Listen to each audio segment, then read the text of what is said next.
Hi ಎಲ್ರಿಗೂ ನಮಸ್ಕಾರ. ಎಲ್ಲರೂ ಹೇಗಿದ್ದೀರಿ? ಚೆನ್ನಾಗಿದ್ದೀರಿ ಅಂತ ಭಾವಿಸ್ತಾ ಇವತ್ತಿನ ವಿಡಿಯೋನ ಸ್ಟಾರ್ಟ್ ಮಾಡ್ತಾ ಇದ್ದೀನಿ. ಯಾರೆಲ್ಲ ನನ್ನ ಚಾನಲ್ಗೆ ಸಬ್ಸ್ಕ್ರೈಬ್ ಮಾಡ್ಕೊಂಡಿಲ್ವೋ ದಯವಿಟ್ಟು ಸಬ್ಸ್ಕ್ರೈಬ್ ಮಾಡ್ಕೊಳ್ಳಿ, ಲೈಕ್ ಮಾಡಿ, ಶೇರ್ ಮಾಡಿ, ಕಮೆಂಟ್ ಮಾಡಿ ಅಂತ ಹೇಳ್ತಾ ಇವತ್ತಿನ ವಿಡಿಯೋನ ಸ್ಟಾರ್ಟ್ ಮಾಡ್ತಾ ಇದ್ದೀನಿ. ನಾವಿವತ್ತು ದಾವಣಗೆರೆ ಜಿಲ್ಲೆ ಜಗಳೂರು ತಾಲೂಕು ಸಮೀಪದಲ್ಲಿರುವ ದೇವಸ್ಥಾನಕ್ಕೆ ಬಂದಿದ್ದೀವಿ. ಈ ದೇವಸ್ಥಾನ ಬಹಳ ಪುರಾತನ ವೈಷ್ಣವ ದೇವಾಲಯ ಅಂತ ಕರೀತಾರೆ. ಈ ಸ್ಥಳೀಯರು ಹೇಳೋ ಪ್ರಕಾರ ಇದು ವಿಜಯನಗರ ಸಾಮ್ರಾಜ್ಯದ ಕಾಲದಲ್ಲಿ ನಿರ್ಮಾಣ ಆಗಿರ್ಬೋದು, 14ನೇ ಶತಮಾನ ಅಥವಾ 16ನೇ ಶತಮಾನದಲ್ಲಿ ನಿರ್ಮಾಣ ಆಗಿರ್ಬೋದು ಅಂತ ಇಲ್ಲಿ ಸ್ಥಳೀಯರು ಹೇಳ್ತಾ ಇದ್ದಾರೆ. ಆದರೆ ಮತ್ತೆ ಯಾರಾದರೂ ಅರಸರು ಜೀರ್ಣೋದ್ಧಾರ ಮಾಡಿರ್ಬೋದು ಎಂದು ಇತಿಹಾಸಕಾರರು ಅಂದಾಜಿಸಿದ್ದಾರೆ. ಆದರೆ ಇದಕ್ಕೆ ದೃಢವಾದ ಶಾಸನಾಧಾರ ಇನ್ನೂ ಯಾರು ಅಂತ ಗೊತ್ತಿಲ್ಲ. ನೋಡ್ತಾ ಇದ್ದೀರಲ್ಲ, ಶ್ರೀ ರಂಗನಾಥ ಸ್ವಾಮಿ ಪ್ರಕೃತಿಯ ಮಡಿಲಲ್ಲಿ ಹೇಗೆ ನೆಲೆಸಿದ್ದಾರೆ ಅಂತ. ಈ ದೇವಸ್ಥಾನಕ್ಕೆ ನೀವು ಒಂದ್ಸಲ ಭೇಟಿ ನೀಡಿ, ಫ್ಯಾಮಿಲಿ ಜೊತೆ, ಫ್ರೆಂಡ್ಸ್ ಜೊತೆ ಪಿಕ್ನಿಕ್ ಥರನೂ ಬರ್ಬೋದು ಅಥವಾ ದೇವರ ದರ್ಶನ ಅಂತನಾದರೂ ಮಾಡಲಿಕ್ಕೆ ಬರ್ಬೋದು. ಏನಪ್ಪ ಹಿಂಗದ ಮೆಟ್ಲು?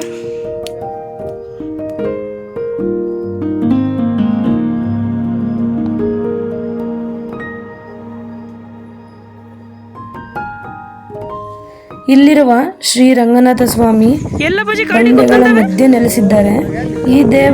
ಈ ದೇವಸ್ಥಾನಕ್ಕೆ ಭಕ್ತರಿಗೆ ಶಾಂತಿ ಮತ್ತು ಭಕ್ತಿಯ ಅನುಭವವನ್ನು ಕೊಡುತ್ತೆ. ಈ ದೇವಸ್ಥಾನದ ವಿಶೇಷ ಏನಂದ್ರೆ ಗುಹೆಯಂತಿರುವ ಬಂಡೆಯ ಒಳಭಾಗದಲ್ಲಿ ನಿರ್ಮಾಣವಾಗಿದೆ ಈ ದೇವಸ್ಥಾನ. ದೇವಸ್ಥಾನದ ಒಳಗೆ ಪ್ರವೇಶ ಮಾಡಿದ ತಕ್ಷಣ ತಂಪಾದ ವಾತಾವರಣ, ದೀಪಗಳ ಬೆಳಕು ಮತ್ತು ಭಕ್ತರ ಪ್ರಾರ್ಥನೆ ನಾದ ಮನಸ್ಸಿಗೆ ವಿಶೇಷವಾದ ನೆಮ್ಮದಿಯನ್ನು ನೀಡುತ್ತೆ. ಇಲ್ಲಿ ವಿರಾಜಮಾನರಾಗಿರುವ ಶ್ರೀ ರಂಗನಾಥ ಸ್ವಾಮಿಯ ದರ್ಶನ ಪಡೆಯಲು ಅನೇಕ ಭಕ್ತರು ದೂರದಿಂದ ಆಗಮಿಸ್ತಾರೆ. ಭಕ್ತಿಯಿಂದ ಪ್ರಾರ್ಥಿಸಿದರೆ ಮನಸ್ಸಿಗೆ ಶಾಂತಿ ಸಿಗುತ್ತೆ ಎಂದು ನಂಬಿಕೆ ಇಲ್ಲಿನ ಜನರಿಗೆ ಇದೆ. ದೇವಾಲಯದ ಸುತ್ತಲೂ ಹಸಿರು ಮರಗಳು, ದೊಡ್ಡ ದೊಡ್ಡ ಬಂಡೆಗಳು ಮತ್ತು ನ್ಯಾಚುರಲ್ ಆಗಿ ಏನೋ ಒಂಥರ ಮನಸೆಳೆಯುತ್ತೆ. ನೀವು ದೇವಸ್ಥಾನದ ಒಳಭಾಗದಲ್ಲಿ ನಡೆದರೆ ಪೂಜೆ, ದೀಪಾರಾಧನೆ ಮತ್ತು ದೈವಿಕ ವಾತಾವರಣವನ್ನು ನಿಮಗಾಗಿ ಚಿತ್ರೀಕರಿಸಿದ್ದೇವೆ.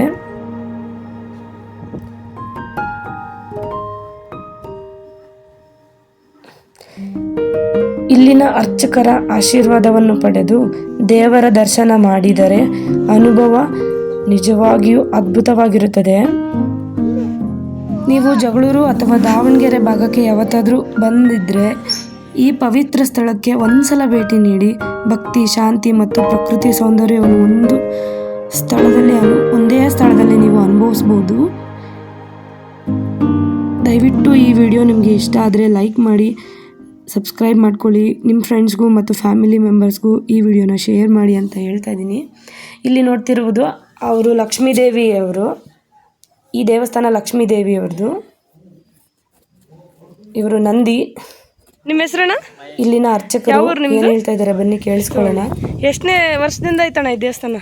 1000 ವರ್ಷದಿಂದ. ಏನು ಸ್ಪೆಷಲ್ ಅಣ್ಣ ಈ ದೇವಸ್ಥಾನದ್ದು? ಭಕ್ತರು ನಡೆ ಜಾಸ್ತಿ ಆಯ್ತಾ? ಹಾಂ. ಜನ ಬರ್ಬೇಕಂದ್ರೆ ಯಾವ ವಾರ ಬರಬೇಕು? ಶನಿವಾರನೇ.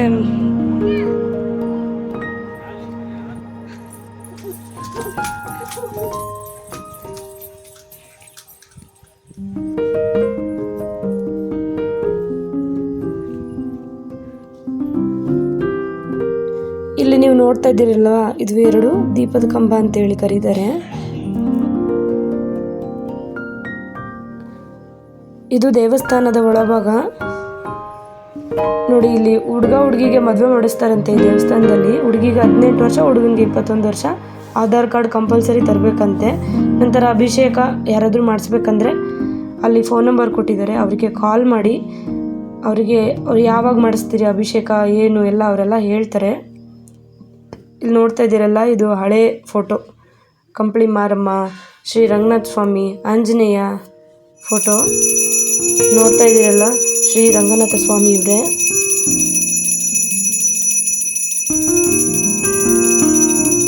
ಶ್ರೀ ರಂಗನಾಥ ಸ್ವಾಮಿ ನಿಮಗೂ ನಿಮ್ಮ ಕುಟುಂಬದವ್ರಿಗೂ ಒಳ್ಳೇದು ಮಾಡಲಿ ಅಂತ ಕೇಳ್ತೀನಿ.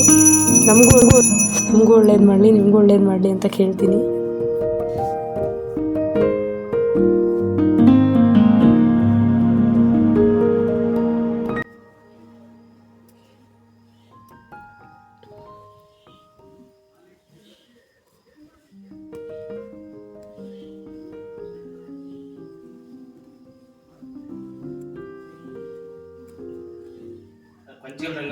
ಹೌದಾ?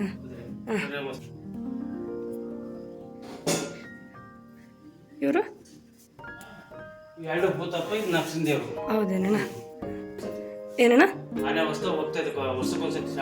ಹೌದಾ? ಹಾಂ, ಕೆಳಗಡೆನೂ ಬರುತ್ತಲ್ಲಣ್ಣ ದೇವರು? ಓ ಹಾಂ ಹಾಂ. ಹ್ಞೂ.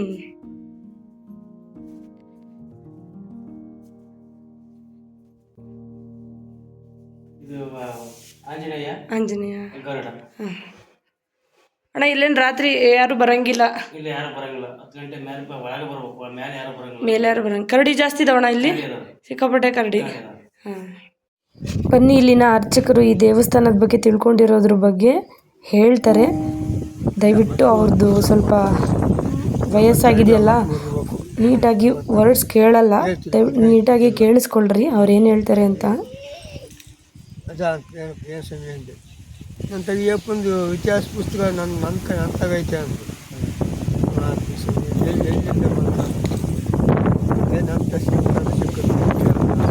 ಅದು ನಾನೇ ಓದ್ತೀನಿ ದಿವಸ ಅಂತ ಹೇಳಿದರು. ಎಲ್ಲಿ ಬಂದ ಇತಿಹಾಸ ಅದ ಹೇಳ್ತಿ ಕೇಳೋ. ನಾನು ಕೇಳಿದೆ, ಅಪ್ಪ ಇದು ಯಾವ ಕಡೆಯಿಂದ ಹುಟ್ಟಿ ಎಷ್ಟು ವರ್ಷ ಆಗ್ತಿದ್ದು ಈ ಸ್ಥಾಪನೆಯಾಗಿ ಇಲ್ಲಿ ಯಾರು ಸ್ವಾಮಿ ಅಂತ ಕೇಳಿದೆ. ಅದ ಇಲ್ಲಿ 5,000 ಹಿಂದೆ ಇಲ್ಲಿ ಗುರುಮಾಲಿಂಗರಂಗರು ಸ್ಥಾಪನೆ ಮಾಡಿ ಇವ್ರನ್ನ ದೀಕ್ಷೆ ಕೊಟ್ಟು ಪರಭಾವ ನೋಡ್ರು ಬಿಟ್ಟರು. ಇಲ್ಲೇ ಒಳಗದನಪ್ಪ ಅಂದರು. 5,000 ವರ್ಷದ ಹಿಂದೆ ಮತ್ತೆ ಅತ್ಲಾಗಿ ನೀವು ಎಷ್ಟು ವರ್ಷದಿಂದ ಯಾರಿಗೆ ಗೊತ್ತಿಲ್ಲ. ಮತ್ತೆ ಆಯವ ಭಿಕ್ಷೆ ಮಾಡ್ಕೊಂತ ಬಂದ್ಲಂತೆ. ಯಾರು? ಕಂಪ್ಲಿ ಮಾರಮ್ಮ ಅಲ್ಲೇ ಭಿಕ್ಷೆ ಮಾಡ್ಕೊಂತ ಬಂದ್ಲಂತೆ. ಇನ್ನು ಅವರು ಇದ್ದು ಅಂತೆಲ್ಲ ಸೇರಿ ಓಟ್ರಿಯವರು ಇಲ್ಲಿ ಸ್ಥಾನಮಾನದಾಗೆಲ್ಲ ಗುರುಪ್ರವೇಶ ಮಾಡ್ಕೊಂಡು ಹೊತ್ತು ಸ್ಥಾನದಾಗ ಇದ್ದಂತೆ. ಭಿಕ್ಷಾ ಮಾಡ್ಕೊಂತ ಬಂದಾಗ ಇಲ್ಲಿ ಭಿಕ್ಷಾ ಅಂದೆ ಅಂತ ನಿಂತ್ಕೊಂಡಿರ್ತೇನೆ. ಯಾವ ಕಡೆಯಿಂದ ಬಂದೆ? ನಾನು ಹಿಂಗೆ ಇದೈತೆ ಹೊಸಪೇಟೆ ಕಂಪ್ನಿ ಕಡೆಯಿಂದ ಹಿಂಗೆ ಬಂದು ನಾನು ಭಿಕ್ಷೆಗೆಲ್ಲ ನೀನು ಭಿಕ್ಷೆ ಮಾಡಬಾರ್ದು, ನಿನಗೊಂದು ಸ್ಥಾನ ಐತೆ ಅದಕ್ಕೆ ಬಂದಿದ್ದೀಗ ನಾನು ಸಣ್ಣದ ಬಿಟ್ಟು ಅಲ್ಲಿರುವಂಥ ಅಲ್ಲಿ ತೋರಿಸ್ತೀನಿ. ಅಲ್ಲಿ ಗಡಿ ಐತಿ, ಅದು ಇದು ಅದರಿಂದ ಕೊಲ್ಲ ಅಯ್ಯವನು ಹೌದಾ ಏನೈತೆ ಅದಕ್ಕೆ ಭಿಕ್ಷೆಗೆ ಹಾಕಿ ಬಂದು ಇಲ್ಲಿ ಅವರಿಂದ ಹೊಡೆದಪ್ಪ ಎಲ್ಲಿಗೊಂಡ್ರೆ ಅಂತ ಅವ್ರು ಹೇಳಿದ್ದು. ಇನ್ನು ಐತೆ ಇನ್ನೂ ಪಟ್ಟು ಬರ್ತೀನಿ ಅಂದರು ಬಂದೆ. ನಾ ಕೇಳಂಗಿರಲ್ಲ. ಇಷ್ಟೊಂದು ಇಲ್ಲಿಗೆ ಹೇಳಿರಪ್ಪ. ಪಾಪ ಅರ್ಚಕರು ಈ ಮಾಹಿತಿನ ಎಷ್ಟು ವಿವರವಾಗಿ ತಿಳಿಸಿದ್ರು. ಇನ್ನೂ ಒಂದು ದೇವಸ್ಥಾನ ಇದೆ, ಅಲ್ಲಿಗೆ ನಮ್ಮನ್ನು ಕರ್ಕೊಂಡು ಹೋಗ್ತಾ ಇದ್ದಾರೆ.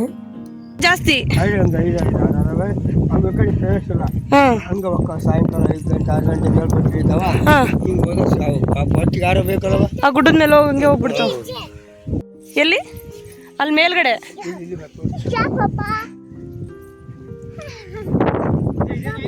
ಪೂರ ಕಳ್ಳಿಗವಿ ಅದು ಅಲ್ಲಿ ಮ್ಯಾಲೆ ಕಡಿಗವಿ ಐತೆ ಅಲ್ಲಿ ಮೇಲೆ. ಇವರು ಒಬ್ಬ ಇಲ್ಲಿ ಪ್ರವೇಶ ಆದ್ಮೇಲೆ ಆಗಿರೋದು ಅದು. ಹಂಗೆ ನೀವು ನಿರಂತರ ಪಣದ್ರೆ ಯಾರು ಮುಟ್ಟಿಲ್ಲ ಅದನ್ನ ಅವರಿಂದಲೇ ಅಲ್ಲಿ ಯಾವಾಗ್ಲೂ ನೀರು ಬರ್ತಾನೆ ಇರ್ತವೆ. ಒಬ್ಬ ಮನುಷ್ಯ ಒಳಗೆ ಅಡ್ಡಾಡ್ಬೋದು ಹಂಗೈತಿ. ಅದು ಬಂದ್ರೆ 2 ಆಕತ್ತೆ. ನಡ್ಕೊಂಡ್ ಬಂದ್ರೆ 2 ಕಿಲೋಮೀಟರ್ ಆಗ್ತೈತಿ. ಅದು ಇಲ್ಲಿ ಗಾಡಿಗಳು ಬರ್ತವೆ, ಅಲ್ಲಿ ನಡ್ಕೊಂಡ್ ಬರ್ಬೇಕು. ಈ ಗುಡ್ಡ ಹತ್ಬೇಕಂದ್ರೆ ಈ ಸುತ್ಕೊಂಡ್ ಬರಕಂದ್ರೆ ಎಷ್ಟು ಕಿಲೋಮೀಟರ್ ಆಕತ್ತಜ್ಜ? ಇದು ಇಲ್ಲಿಂದ ಹಿಂಗ್ ಹೋಗತ್ ದೇವ್ರು ಎಂದು ಪುಟ್ಟಿ ಕಿಳಿಗೋದು ಆಗಿರೋ ದಾರಿ ಅದು. ಇದು ನಡುವೆ ಇದು ಈ ರೂಟಲ್ಲಿ ಬರ್ಬೇಕಂದ್ರೆ ಎಷ್ಟು ಕಿಲೋಮೀಟರ್ ಆಗ್ತದಜ್ಜ? ಮೇಲೆ ಗುಡ್ಡದ ಮೇಲೆ, ಇದ್ರ ಮ್ಯಾಕ ಕೆಳಗಡೆಯಿಂದ ಗುಡ್ಡದ ಮೇಲೆ ಬರಕ್ಕೆ 3 ಕಿಲೋಮೀಟರ್ ಆಕತ್ತೆ. 3 ಕಿಲೋಮೀಟರ್ ಆಕತ್ತೆ.